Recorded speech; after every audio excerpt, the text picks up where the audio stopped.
Welcome to Papa Junk Shop.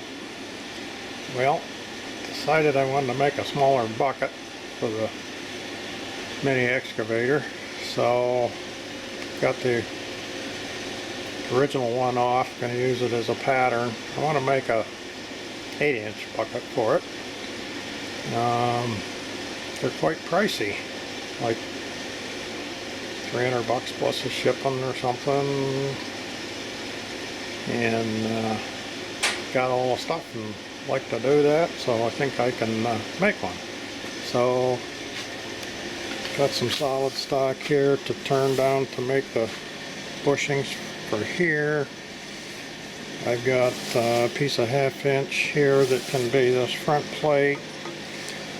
I got some 3/8 plate here that can be these pieces. This is some, I think it's schedule 80, it's really thick. Pipe that can go across here. And I got some other stuff we can fabricate some teeth with. I got 1/4 inch plate for the sides. I don't know why they made this in 2 pieces. They seem to be the same thickness. So maybe they're not, but sure looks like it. But I think mine's going to be all one piece. So it's kind of noisy in here today.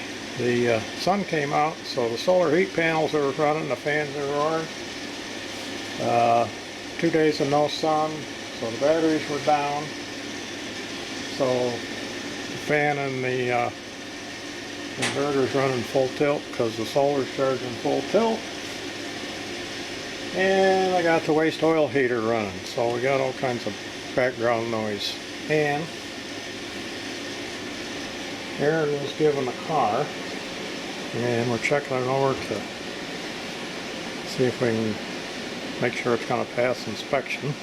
So when he gets his license, he'll have a starter car. So it took me 2 days to make enough room to get it in here. So we're letting that dry off. So meantime, I've been planning this project, so I'll keep you guys informed as I go.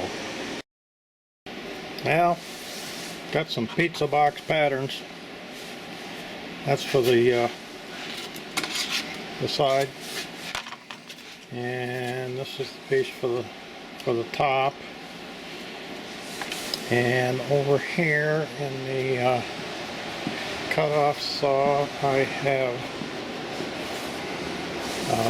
that solid piece I bored out on the lathe, and I'm slicing off pieces to make the bushings that hold the pins in. And of course the pins are 25 millimeters, which comes out to about 63/64. And I just happen to have a 63/64 drill, so I was able to bore it out on the lathe. And then what I'll do is, thought I had one laying there someplace. Oh well. Anyways, what I'm doing is setting them in the milling machine and running a 1-inch cutter through. That holds the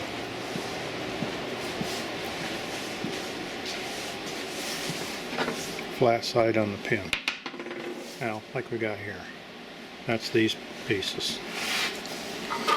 And got one set made. That's the plain side. This is the side that holds the bolt. And I'm going to make a bunch of extra ones, because I'm sure if this works out, I'll be making some other attachments. So I'm going to keep working away. Okay, we're going to get started on this groove for the pin.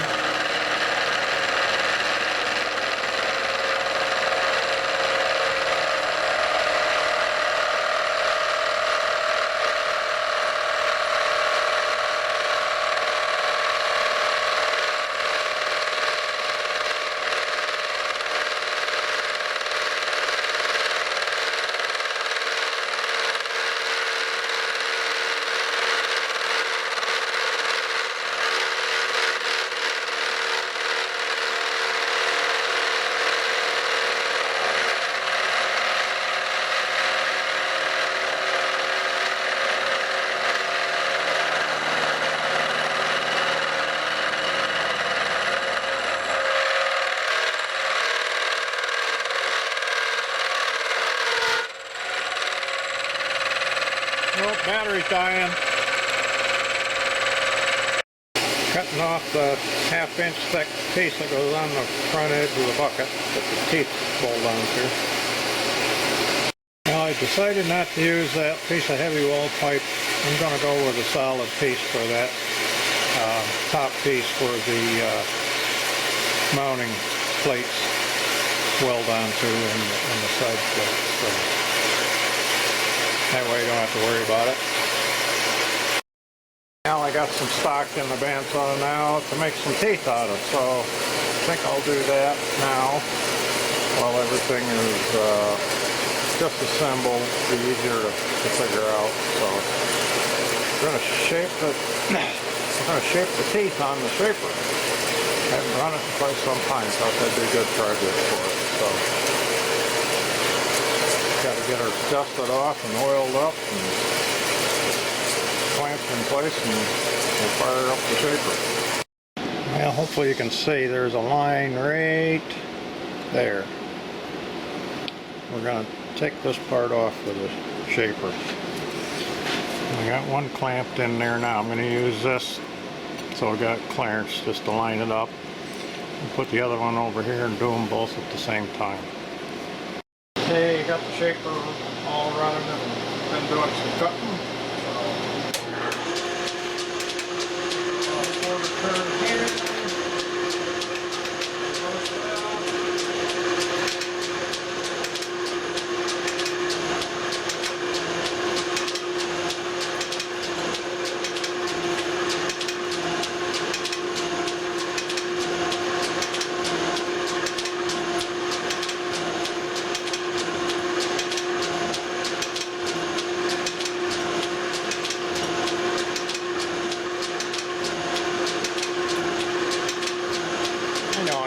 Do it a lot faster on the milling machine, but I got this machine and it's kind of fun to watch.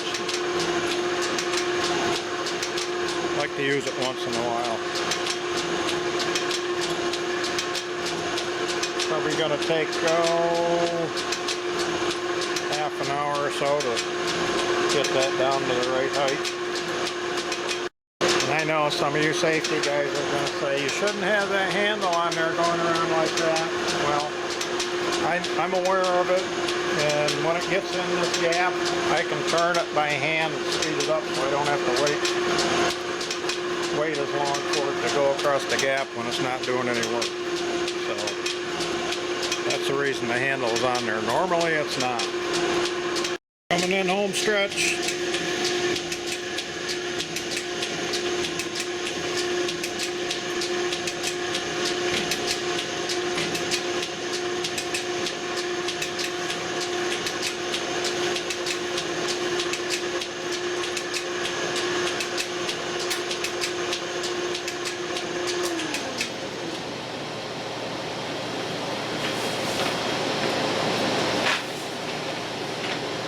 About an hour.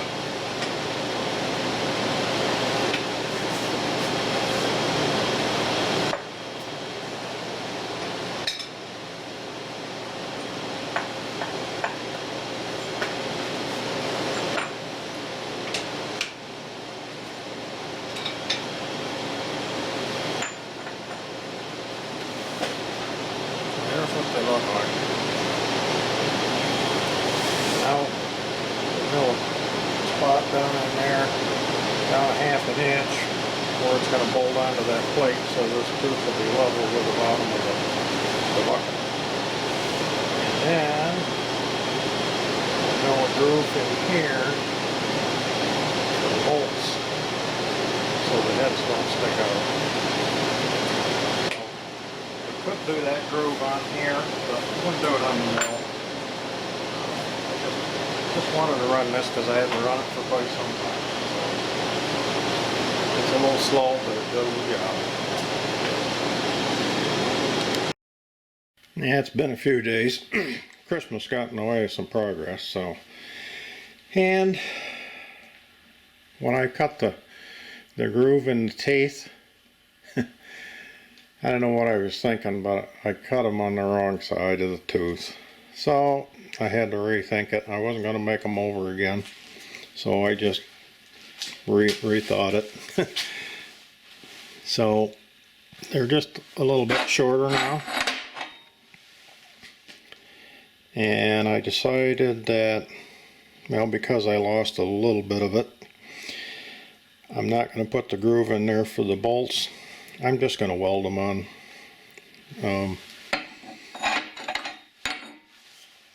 I don't envision taking the teeth off for any reason to use it. And all the years that I had a backhoe, I never had any reason to take the teeth off.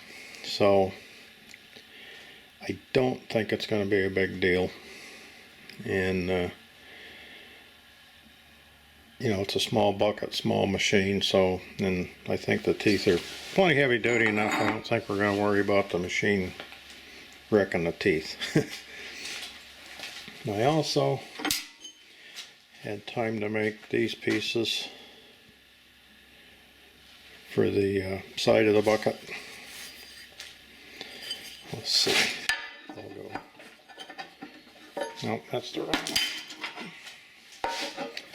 Gonna go on there like so. I don't know if you can see it very good or not, but kind of got that light in the background there, so it's not going to show up, but you'll see them later on.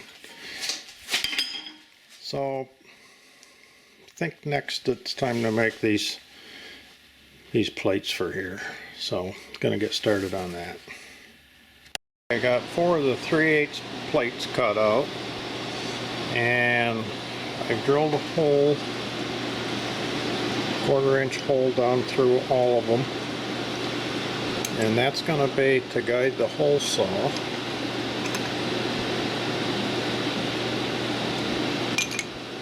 to make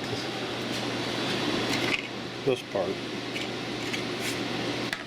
And I've got the holes laid out here for these 2 holes. So I'm going to center spot them, and then I'm going to bore them out to the correct size. And you got the pilot hole in there, put a couple extra clamps on there just to make sure everything stays put. Got the milling machine slowed down. So here we go, we're going to give it a try.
Take a while to go through 4 of them, but looks like she's working good. Well, made her down through. Looks nice and smooth. I'm happy with it. Go get a pin and see if it fits. Yep. Gives me a nice fit. Okay, we'll move over to the other one. Get that spotted and do the same thing again. Now here's the setup to get that hole in there. Fits nicely. Just using a hole saw. That's that 1/4-inch hole that we drilled in there first was to keep the plates in line and also as a guide as to where this goes. So I got her all lined up. There's a little bit of cutting juice on there. Fire her up. Just take our good old time. Let the hole saw do the work. And we'll have another nice hole. Probably takes 3 or 4 minutes to get through.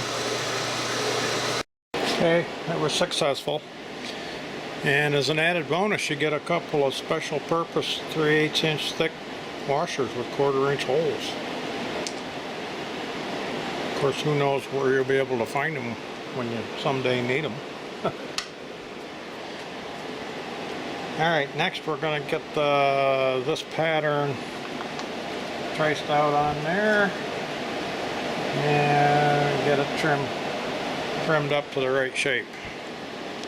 Well, I wasn't sure how this was going to work. I was thinking taking the plasma cutter and cutting this out, but decided to try it on the bandsaw. So I made a 1/4 inch metal cutting blade that's got really coarse teeth. Looks like it's for wood. I've got a hole. I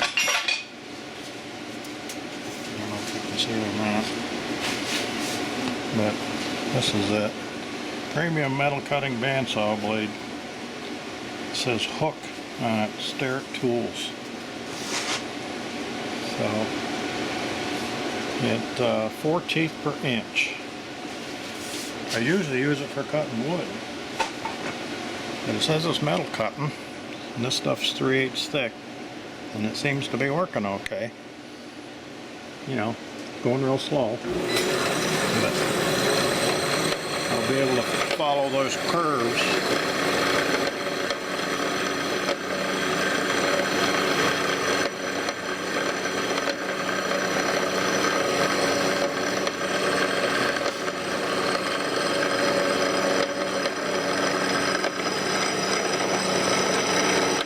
Probably going to take 15 minutes or so we'll get that done.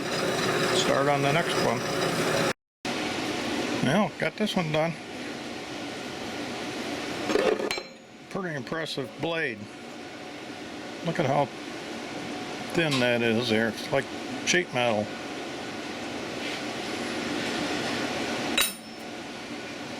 One down, one to go.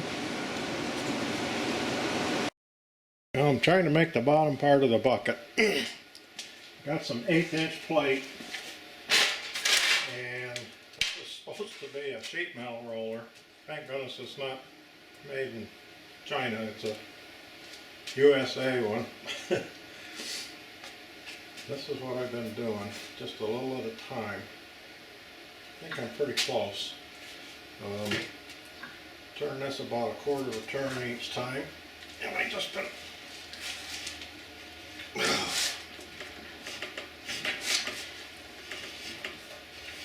rolling it back and forth.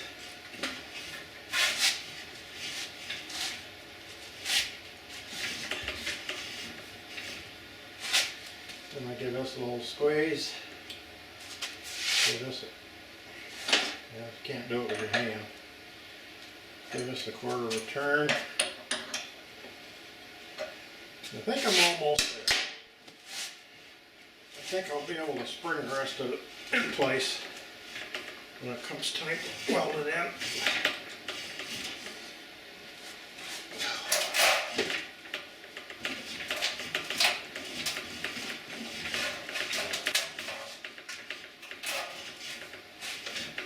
So, gonna continue on that just a little bit because I know it's gonna open up a little bit. So, then I think I'm coming pretty well along with getting all the parts made.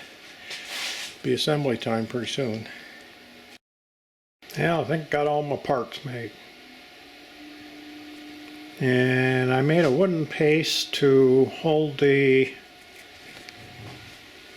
bucket mounts in place. And I doubled these bushings up here just because I didn't want, when I tack weld these on, I didn't want the heat to ruin the plastic pieces in the self-locking nuts. So that's why you see such a thick piece there. And it just fits on there like that. And I center drilled and tapped 1/4" bolt in there and matching holes here just to hold it in place so it's nice and snug up against when I do the tack welding. Those bolts will come out and I'll fill the hole in with weld. But I think I'm ready to try sticking her together. Got it all tacked together, and I took it up, tried it on the excavator. The pin slid right in. Everything moved like it should. So it's time to weld her up permanent.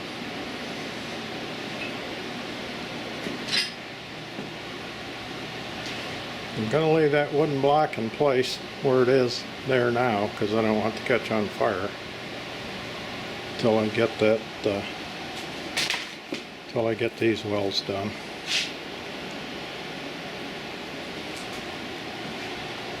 So I guess I'm happy with it. Everything's going to be welded on. You know, I'll never wear the thing out enough to replace the teeth or anything, so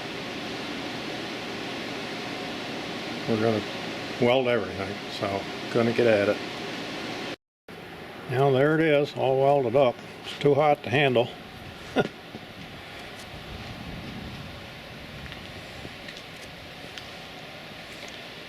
So we'll get the wire brush out, get a little scale cleaned off her. And I used a combination of the Yes welder and the Feronius Trans TIG 1700. Used the stick welding. I think I got her descaled and all the splatter off of it. See if it fits.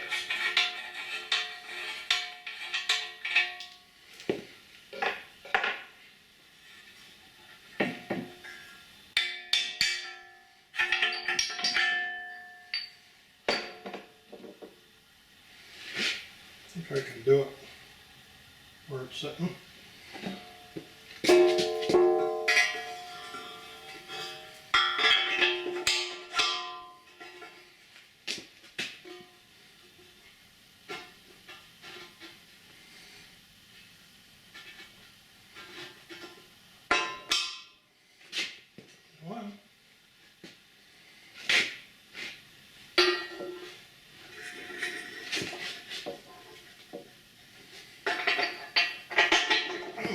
Rubber is heavy though.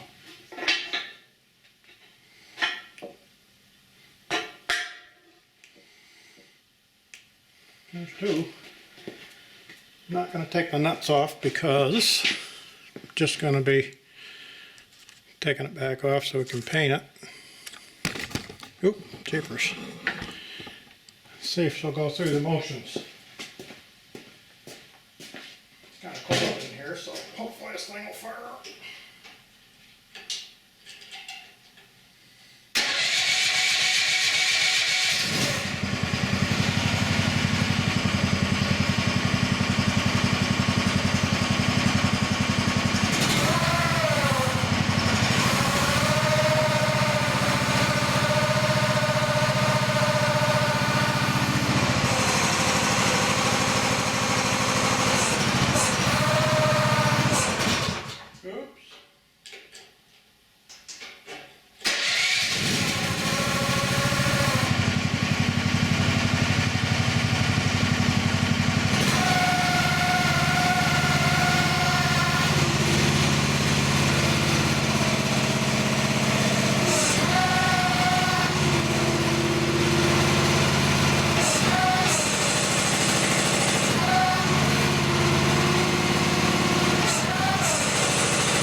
Think she's going to be okay.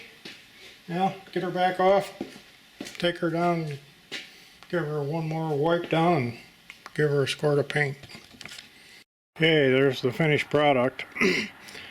After I tried it on the backhoe, I come down and was straightening up so I could get a place to throw some paint on it, and I forgot to put that strip down the middle and the hook on. So I had to do that. But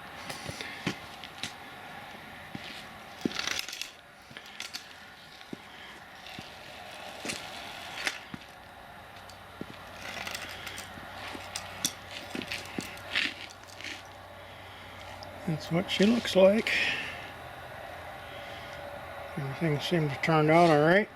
When I painted it, I put grease inside there, so hopefully I won't have to clean that paint out. Just wipe it out with a rag.